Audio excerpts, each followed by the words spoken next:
നമസ്തേ. നമുക്ക് ഒരു ചക്കയുടെ ഒരു വിഭവം ഇന്നുണ്ടാക്കാം. ചക്ക നമ്മൾ ഇതുപോലെ കഴുകിയെടുത്ത് അരിഞ്ഞ് വെച്ച ചക്ക കുറച്ചെടുക്കണം. ഒരു പാത്രത്തിൽ ഇത്ര എടുക്കണം. അതിൻ്റെ കൂടെ 2 ചക്കക്കുരുവും കൂടെ അരിഞ്ഞിട്ടുണ്ട്. എന്നിട്ട് നമുക്കിത് കുക്കറിൽ വേവാനായിട്ട് വെക്കാം. ആദ്യം സ്വല്പം വെളിച്ചെണ്ണ, അത് നമുക്ക് അടിക്കൊന്നും പിടിക്കാതിരിക്കാൻ വേണ്ടിയാണ്. സ്വല്പം വെളിച്ചെണ്ണ ഒഴിച്ച് ഒന്ന് ഇളക്കിയിട്ട് ഇങ്ങനെ ഒന്ന് ആക്കിയിട്ട് നമുക്കിതിലേക്ക് ഈ ചക്ക എടുത്തിട്ട് കൊടുക്കാം. നമ്മൾ കുക്കറിൽ വെക്കാൻ പോകുന്നതേ ഉള്ളൂ.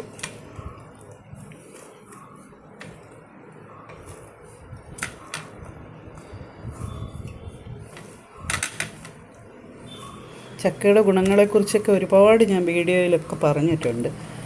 ചക്ക ഷുഗറിനൊക്കെ ഒന്നാന്തരമാണ്. കുറേ ദിവസം അടുപ്പിച്ച് കഴിക്കാമെങ്കിൽ ഷുഗർ കുറയുമെന്നൊക്കെയാണ് പറയുന്നത്. അതിൻ്റെ കൂടെ നമുക്ക് കുറച്ച് മഞ്ഞൾപ്പൊടി നമുക്ക് ഗ്യാസും നല്ലതായിട്ട് നമ്മൾ തേങ്ങ അരച്ച് ചേർക്കുമ്പോഴും നമ്മൾ നന്നായിട്ട് മഞ്ഞൾപ്പൊടി ഇടണം ഇതിൽ. അപ്പം മഞ്ഞൾപ്പൊടി ഇട്ട് കുറച്ച് വെള്ളം ഒഴിച്ച് നമുക്ക് ഇതിനകത്ത് കുറച്ച് ഉപ്പ് പരലും കൂടി ഇട്ട് കൊടുക്കാം. ഉപ്പ് പരലും ഇട്ട് നമുക്കിത് കുക്കറിൽ അടച്ച് വെച്ച് ഒരു വിസിൽ കേട്ടാൽ മതി. ഒരു വിസിൽ കേൾപ്പിച്ച് വേവിച്ചിട്ട് നമുക്ക് ഇതിൽ അരച്ച് ചേർക്കാനുള്ള കൂട്ട് പറയാം. ഇതിലേക്ക് ചേർക്കേണ്ട കൂട്ടുകൾ ഇവയൊക്കെയാണ്. സ്വല്പം മുളക് പൊടി, കുറച്ച് മതി, ഇത്രയും വേണ്ട, ഇത്തിരി കൂടിപ്പോയി. പിന്നെ ജീരകം, നന്നായിട്ട് ജീരകം ഇടണം. നമ്മൾ സ്പൂണിൻ്റെ അല്ലാത്തത് കൊണ്ടാണ് ഇത്തിരി കൂടിപ്പോയത്. ഇതിലും സ്വല്പം മഞ്ഞൾപ്പൊടി ഇടണം. നല്ലപോലെ കറിവേപ്പില ഇട്ടിട്ടുണ്ട്. ഇത്രയും തേങ്ങയും എടുക്കണം. അതിൻ്റെ കൂടെ നമ്മൾ വെളുത്തുള്ളി ഒരു 4-5 അല്ലി വേണം. ഇഞ്ചിയും വേണം. ഇഞ്ചി 2 കഷ്ണം വേണം. ഗ്യാസിൻ്റെ പ്രശ്നം ചിലപ്പോൾ വരാൻ ചെറുതായിട്ടൊക്കെ ചിലർക്ക് ചക്ക തിന്നുമ്പോൾ ഗ്യാസിൻ്റെ പ്രശ്നം ഉണ്ടാകും എന്ന് പറയുന്ന കേട്ടിട്ടുണ്ട്. അപ്പോൾ അതുകൊണ്ട് നമ്മൾ അതിനു വേണ്ടിയാണ് ഒരു മുൻകരുതൽ എന്നുള്ള നിലയിലാണ് നമ്മൾ 2 ഇഞ്ചി കഷ്ണം വെളുത്തുള്ളി ഇഞ്ചി കഷ്ണം നന്നായിട്ടിരുന്നോട്ട് ജീരകവും, നമുക്കതുകൊണ്ട് ഒരു പ്രശ്നവും വരത്തില്ല. നന്നായിട്ട് ജീരകവും ഇട്ട് നമുക്ക് ഇത് മിക്സിയിൽ അരച്ചെടുക്കാം. നമ്മൾ അരച്ചെടുത്ത അരപ്പാണിത്. ഇത് നന്നായിട്ട് നല്ല കളറുള്ളത്.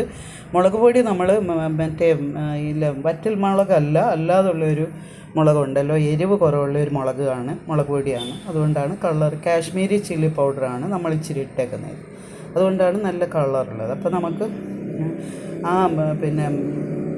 ചക്ക ആണെങ്കിൽ ഒരു വിസിൽ കേട്ടാൽ മതി. ഒരു വിസിൽ കേട്ടിട്ട് നമുക്കത് ആവി പോകുമ്പോൾ എടുത്തിട്ട് നമുക്ക് ഈ അരപ്പും ചേർത്ത് ഇളക്കി എടുക്കാം. നമുക്ക് അത് വെയിറ്റ് ചെയ്യാം. നമ്മൾ കണ്ടില്ല, അതിൻ്റെ ചക്കക്കുരുവൊക്കെ എടുത്ത് വേറെ വെച്ചിട്ടുണ്ട്. അത് നമുക്ക് ചക്കക്കുരു പിന്നെ ഒരു ദിവസം നമുക്ക് മെഴുക്കുവരട്ടി വെക്കുകയോ വെയിലത്തിട്ട് ഉണക്കി വെച്ചിട്ട് മെഴുക്കുവരട്ടി ആക്കുകയോ ഒക്കെ ചെയ്യാം.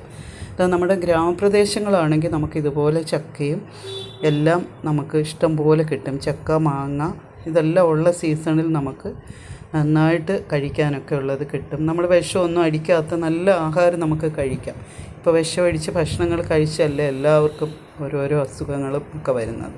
അപ്പോൾ നമുക്ക് അതിൽ നിന്നൊക്കെ രക്ഷപ്പെടാം. ഇങ്ങനെയുള്ള കുറേ നമ്മുടെ വീട്ടിലുണ്ടെങ്കിൽ വാഴയാണെങ്കിൽ വാഴക്കൂമ്പ്, പിന്നെ വാഴപ്പിണ്ടി, അങ്ങനെ പല ഇതും നമുക്കെടുക്കാം. കായ കറി വെക്കാം, കായ തോരൻ വെക്കാം, മെഴുക്കുവരട്ടി വെക്കാം. അങ്ങനെ നമുക്ക് എന്തെല്ലാം കാര്യത്തിന് ഇതെടുക്കാമെന്നറിയാമോ? അതുപോലെ ഇങ്ങനെയൊക്കെയുള്ള ഇത് നമുക്കുണ്ടെന്നുണ്ടെങ്കിൽ നമുക്ക് നല്ലതാണ്.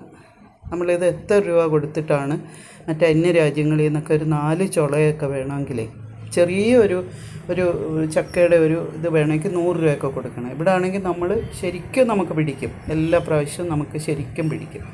അപ്പോൾ നമുക്കത് വിസിൽ കേൾക്കാൻ വേണ്ടി വെയിറ്റ് ചെയ്യാമേ.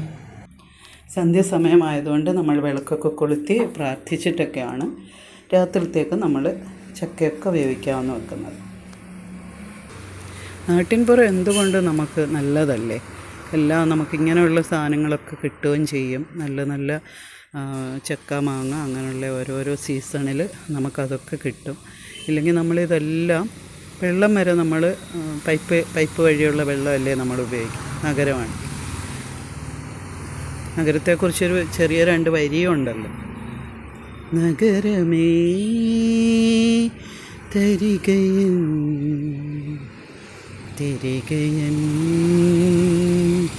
ഹൃദയം,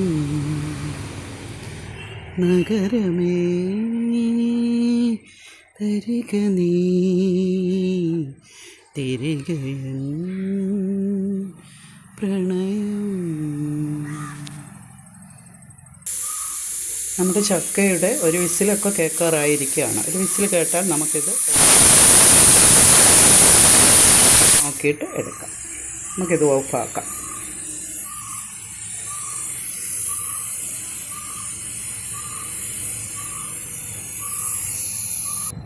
നമ്മൾ ചക്കയ്ക്ക് അരയ്ക്കുമ്പോൾ നന്നായിട്ട് തേങ്ങ അരയ്ക്കണം. നല്ല രീതിയിൽ തേങ്ങ അരച്ചില്ലെങ്കിൽ അതിനൊരു രുചി കാണത്തില്ല. അപ്പോൾ നല്ല രീതിയിൽ തേങ്ങയും വെളുത്തുള്ളിയും നന്നായിട്ട് കറിവേപ്പില അരയ്ക്കാം. നമുക്ക് കറിവേപ്പിലയും ഒരു കഷ്ണം ഇഞ്ചിയും ജീരകവും എല്ലാം ചേർത്ത് നമ്മൾ വൃത്തിയായിട്ട് അരച്ച് ചേർത്താലേ നമുക്കതിൻ്റെ ഒരു സ്വാദ് കിട്ടത്തുള്ളൂ. നമുക്കിതിൻ്റെ വിസിൽ പോകുന്ന ഒന്ന് ഒരു ഇത് പോകുന്നതൊന്ന് വെയിറ്റ് ചെയ്യാം.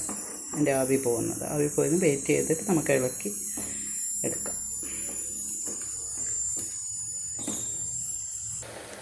കണ്ടില്ലേ, എൻ്റെ ആവിയൊക്കെ നന്നായി പോയി. നമ്മളിത് ഒന്ന് ഇളക്കി റെഡിയാക്കി എടുക്കാം. നമ്മുടെ ചക്ക റെഡിയായിട്ടുണ്ട്. നമുക്കിത് ഒരു കറിയും കൂട്ടി കഴിക്കാം.